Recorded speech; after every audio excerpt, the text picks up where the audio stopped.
ஸ்ரீ காளிமாதா ஜோதிடம் உலக புகழ்பெற்ற ஜோதிடர் பண்டித் மகாராஜா. காதல், கல்யாணம், உத்தியோகம், வியாபாரம், கல்வி, குழந்தை பாக்கியம் மற்றும் மந்திர சூனிய பிரச்சனைகளுக்கு நிரந்தர தீர்வு. வணக்கம். செய்திவீச்சு உங்களை வரவேற்றுக் கொள்கிறது.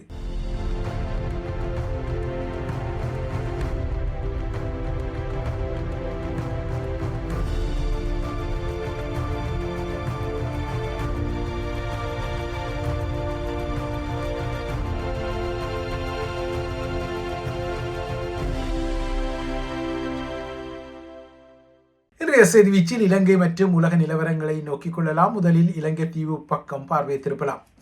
இன்று ஜூலை மாதம் 28 1987 ஆண்டில் இதே ஜூலை 28 தான் டெல்லி அசோகா ஹோட்டலில் புலிகளின் தலைவர் பிரபாகரனை இந்திய பிரதமர் ராஜீவ்காந்தி சந்தித்துக் கொண்ட நாள். ராஜீவ்காந்தி ஜேஆருடன் இந்தோ ஸ்ரீலங்கா ஒப்பந்தத்தில் ஜூலை 29 ஒப்பமிடுவதற்கு கொழும்புக்கு புறப்படுவதற்கு முதல் நாள் மாலையில் இந்த சந்திப்பு இடம்பெற்றது. அன்று இதே நாட்களில் தென்பகுதியில் கடும்போக்கு பௌத்த பிக்குகள் இந்த ஒப்பந்தத்துக்கு எதிராக அது கைச்சாத்திடப்பட முன்னரே பெரும் வன்முறைகளை மற்றும் ஆர்ப்பாட்டங்களை நடத்தி கொண்ட போது அவர்களுக்கும் காவல்துறையினருக்கும் இடம்பெற்ற மோதல்கள் எல்லாம் அப்போது ஒரு ஊடகனாக இருந்த நான் பதிவு செய்த நிலையில் இந்த நினைவூட்டல் குறித்தும் இன்றைய நாளில் அன்று என்ன நடந்தது என்பது குறித்தும் மிக்ஸ் அண்ட் மேட்ச் பதிவில் நோக்கிக் கொள்ளலாம். அதற்கு முன்னர் சமகால இலங்கை தீவுக்கு திரும்பிக் கொள்ளலாம். கொழும்பில் நேற்று ஆயிரக்கணக்கான பௌத்த பிக்குகளை ஒன்று கூட்டிய அதன் சசனராக்ஷ சங்க சபை சங்கச சமக்கி என்ற பௌத்த சங்கத்தின் ஒற்றுமை என்ற கருப்பொருளில் ஒரு மகாசங்க மாநாட்டை நடத்தி இருக்கின்றது. வடக்கு கிழக்கில் அடாவடி விகாரைகளை நிறுவிய பிக்குகள் உட்பட ஆயிரக்கணக்கான பிக்குகள் நேற்றைய இந்த மாநாட்டில் பண்டாரநாயக்கா சர்வதேச மாநாட்டு மண்டபத்தில் கலந்து கொண்டிருந்தனர். 5 மாத காலத்துக்கு இடையில் நடத்தப்பட்ட பௌத்த காவிகளின் 2வது திரள்நிலை மாநாட்டு அரங்கம் இது. கடந்த பிப்ரவரியில் நடத்தப்பட்ட அகில இலங்கை பௌத்த மாநாடு ஒரு மிஷனை வெளிப்படுத்தி 10 அம்ச சங்க பிரகடனத்தை செய்து கொண்டது. அந்த பிரகடனங்களில் அரசிலிருந்து பௌத்த மதத்தை பிரிக்க முடியாது என்ற விடயமும் பௌத்த மத நம்பிக்கையற்றவர்கள் இந்த நாட்டை ஆளக்கூடாது என்ற விடயமும் பிணைக்கப்பட்டிருந்தது. அத்துடன் எந்த இடத்திலும் இலங்கை தீவில் புத்தர் சிலைகளை யாரும் தொடுவதற்கு அனுமதிக்க கூடாது, அவ்வாறாக நடந்தால் அது பெரும் குற்றம் என பிரகடனப்படுத்தப்படும் வகையில் புதிய சட்டங்கள் எல்லாம் தேவை என்ற எதிரல்கள் கடந்த பிப்ரவரி மாநாட்டில் வெளிப்பட்ட நிலையில் நேற்று இந்த புதிய ஒன்றுகூடல் காவிகளால் நடத்தப்பட்டது. நேற்றைய மாநாட்டில் பங்கெடுத்த எந்த ஒரு முக்கிய பௌத்த காவி கூட ஆசையே துன்பங்களுக்கு அடிப்படை என்ற உயரிய தத்துவத்தை உலகுக்கு வழங்கிய புத்தபிரான் குறித்தோ அல்லது அவரது அறவழி குறித்தோ பேசிக்கொள்ளவில்லை. அநேக காவிகளுக்கு வடக்கு கிழக்கு மாகாணங்களில் தமது பௌத்த தொல்பொருள் இடங்கள் என்ற குறிவைப்பு இடங்களை மையப்படுத்தி அவர்களின் உரைகளும் கருத்துக்களும் இருந்தன. அதாவது இந்த பௌத்த தொல்பொருள் இருப்பதாக கூறப்படும் நிலங்களை நிச்சயமாக அரசாங்கம் கையகப்படுத்த வேண்டும். அது தமிழர்களுக்கு உரிய நிலங்களாக இருந்தாலும் பரவாயில்லை, அது கையகப்படுத்தப்பட வேண்டும் என்ற குரல்கள் இந்த மாநாட்டில் ஒலித்திருந்தன. அத்துடன் பௌத்த பிக்குகள் மீது தற்போது வேண்டுமென்றே அவப்பெயர்கள் இலங்கையில் சூட்டப்படுவதான குற்றச்சாட்டுக்கள் சீற்றங்கள் எல்லாம் வெளிப்பட்டன. இவர்களை பொறுத்தவரை தாய்லாந்திலிருந்து 20க்கும் மேற்பட்ட பிக்குகள் இலங்கைக்கு போதைப் பொருளை கடத்தினாலும் சரி, அல்லது அனுராதபுரத்தின் முன்னே அட்டமஸ்தானவதி முகம் சிறுமியொருவரை 3 நாட்களுக்கு ஒரு முறை தனது இடத்துக்கு வரவழைத்து மோசமாக அந்த சிறுமியை புணர்ந்ததான குற்றச்சாட்டுக்கள் இருந்தாலும் சரி, இல்லையென்றால் ஹரக்கட்டா போன்ற போதை மாவியாக்களின் இடைத்தரகர்களாக மில்லியன்களை கைமாற்றி கொள்ளும் பௌத்த பிக்குகளாக இருந்தாலும் சரி, அவ்வாறான விடயங்கள் எல்லாம் பெரிதுபடுத்தக்கூடாது, பௌத்த பிக்குகள் மீது அவப்பெயர் சுமத்தக்கூடாது என்ற பாங்கிலான உரைகளும் கருத்துக்களை நேற்று இந்த மாநாட்டில் வெளிப்படுத்தப்பட்டன. இவற்றையெல்லாம் இந்த காவிகள் புத்த சாசனம் எதிர்கொள்ளும் சவால்கள் என்ற ஒற்றை தலைப்புக்குள் அடக்க பிரயத்தனப்பட்டு கொண்டன.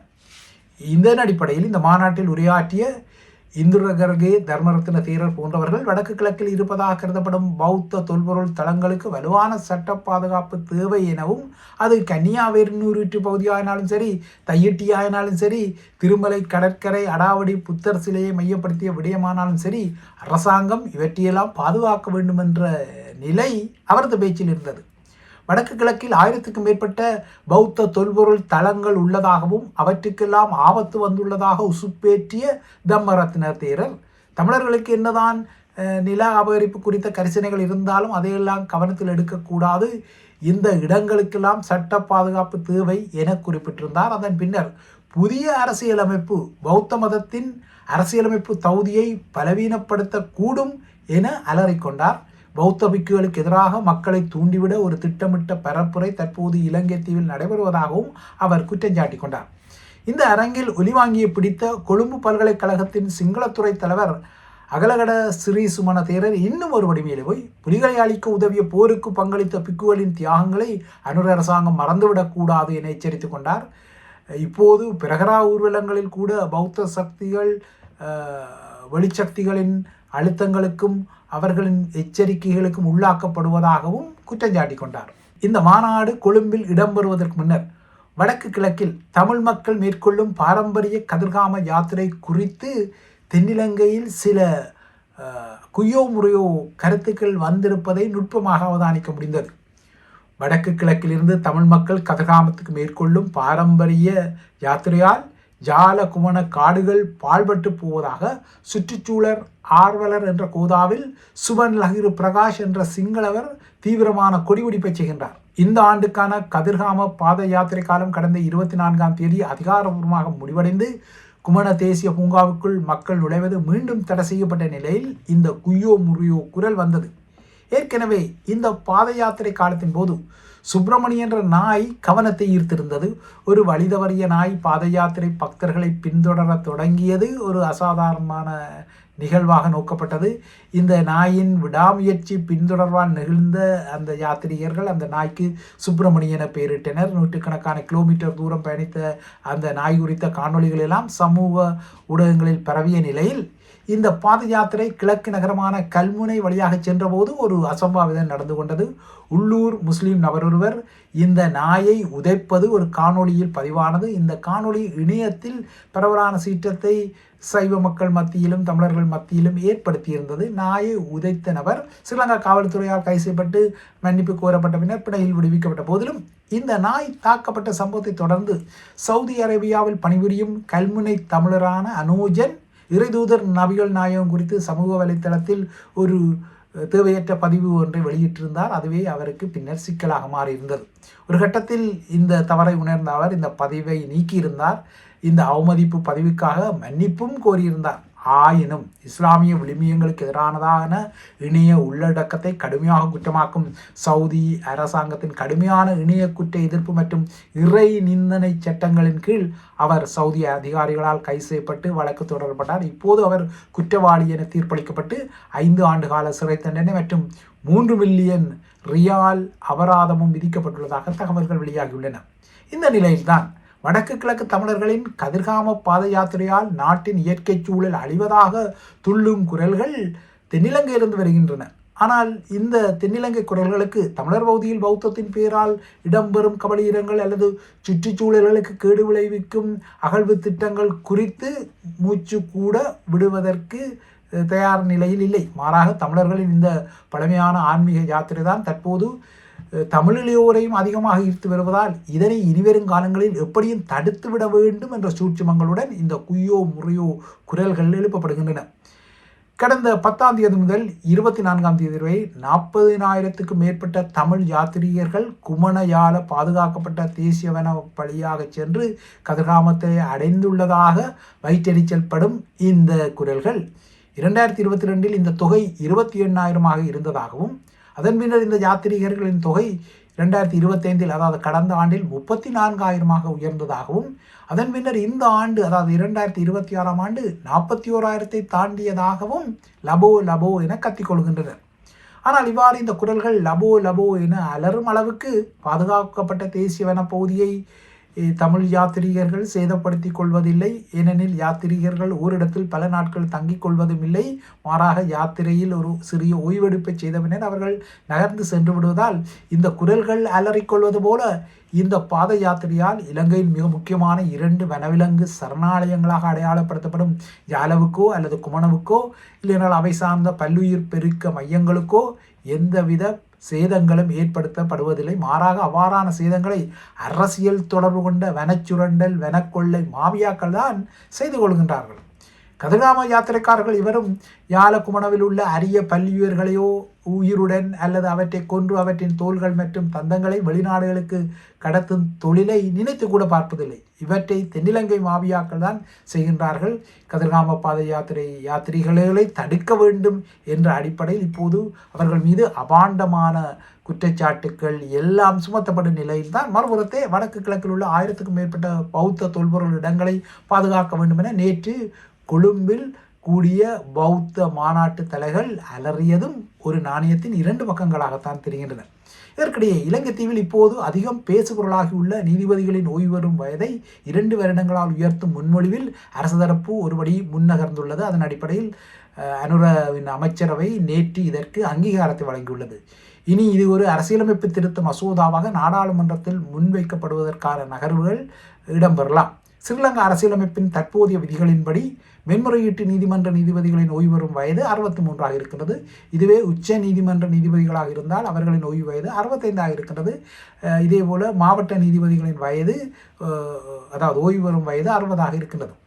நீதிபதிகளின் ஓய்வு வயதுகள் ஸ்ரீலங்கா அரசியலமைப்பில் உள்ள விதிகளால் நிர்ணயிக்கப்படுவதால் இந்த மாற்றத்தை செய்ய அனுர அரசாங்கம் அரசியலமைப்பு திருத்தத்தை செய்ய வேண்டியது அவசியமாக இருக்கின்றது. ஆனால் இதில் அரசு தரப்புக்கு சிக்கல் எதுவும் இருப்பதாக தெரியவில்லை. ஏனென்றால் அதற்கு நாடாளுமன்றத்தில் 3/2க்கும் அதிகமான பெரும்பான்மை பலம் இருப்பதால் இந்த அரசியலமைப்பை மாற்றத்தை அது லேசாகவே செய்து கொள்ள முடியும். ஆயினும் எதிர்க்கட்சிகளும் இலங்கையில் உள்ள சட்டத்துறை முகங்களும் இலங்கை சட்டத்தரணிகள் சங்கம், இலங்கை நீதித்துறை சேவை சங்கம் என உள்ளூரில் உள்ள அமைப்புகள் இதற்கு எதிர்ப்பு தெரிவிக்கின்றன.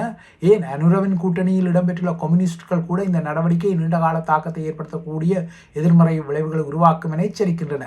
ஆசிய பசிபிக் சட்டச்சங்கம் போன்ற அமைப்புகளும் வெளியில் இருந்து விசனப்படுகின்றன. எதிர்க்கட்சிகள் இது குறித்து கொழும்பில் உள்ள ஐநா பணியகத்துக்கு ஓடி சென்று முறையிட்டமை குறித்ததெல்லாம் செய்தி வீச்சு தரவுகளை தந்திருந்தது. இதில் GL பீரிஸ் போன்றவர்கள் ஜெனீவா மனித உரிமை பேரவை அதாவது மனித உரிமை பேரவை இந்த விடயத்தில் ஒரு தலையீட்டை செய்ய வேண்டும் என கோருகின்றனர். ஆனால் இதே மனித உரிமை பேரவை தமிழர்களுக்காக போர்க்குற்றங்கள் மற்றும் மனித உரிமை மீறல்களை தலையிட்டால் அதற்காக எதிர்ப்பு குரலில் அலறிக்கொள்கின்றனர்.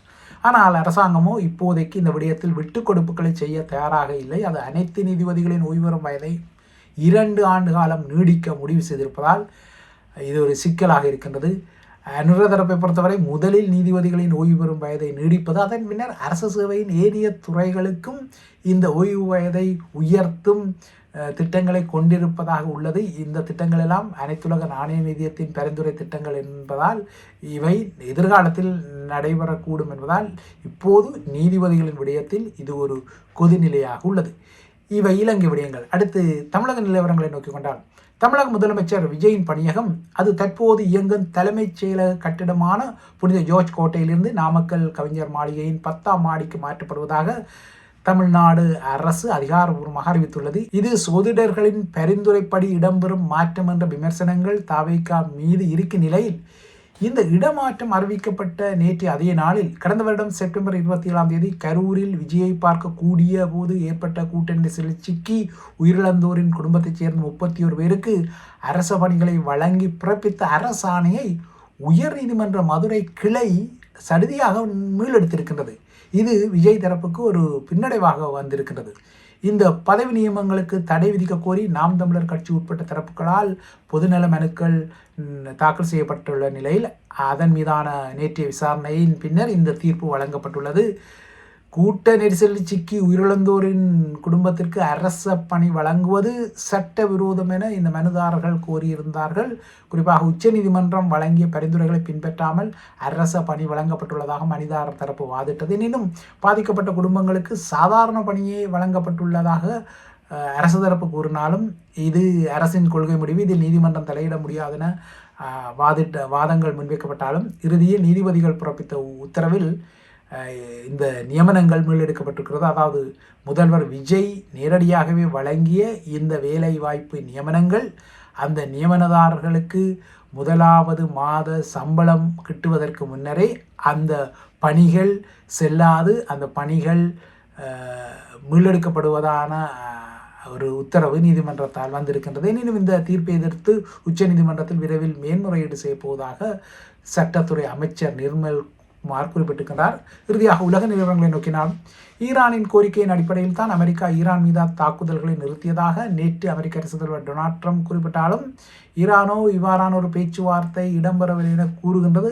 ஆனால் இன்றுடன் சேர்த்து 4 நாட்களாக இந்த தாக்குதல்களையும் 2 தரப்பினரும் நடத்தியதாக தெரியவில்லை. ஆனால் மறைமுகமாக கட்டார் மற்றும் பாகிஸ்தான் அனுசரணையாளர்கள் இந்த பேச்சுக்களில் இடம்பெற்று வருவது தெரிகின்றது. ஆனால் ஈரான் அதனை மறுக்கின்றது. இதற்கிடையே இன்று உக்ரைன் அரசு தலைவர் விளாடிமிர் ஜெலன்ஸ்கி மற்றும் இஸ்ரேலிய பிரதமர் பெஞ்சமின் நெத்தன்யாகு ஆகிய இருவரையும் அமெரிக்க அரசு தலைவர் ட்ரம்ப் வெள்ளை மாளிகையில் தனித்தனியாக சந்தித்து பேச உள்ளார். ஈரான் மீதான போர், ரஷ்யா மீதான போர், அதாவது ரஷ்யா உக்ரைன் மீது நடத்தும் போர் ஆகிய விடயங்கள் இந்த சந்திப்பில் அலசப்பட உள்ளதாக தெரிவிக்கப்படுகின்றது. இவைதான் ஐபிசி தமிழின் செய்தி வீச்சு. தொடர்ந்தும் ஐபிசி தமிழுடன் இணைந்திருங்கள்.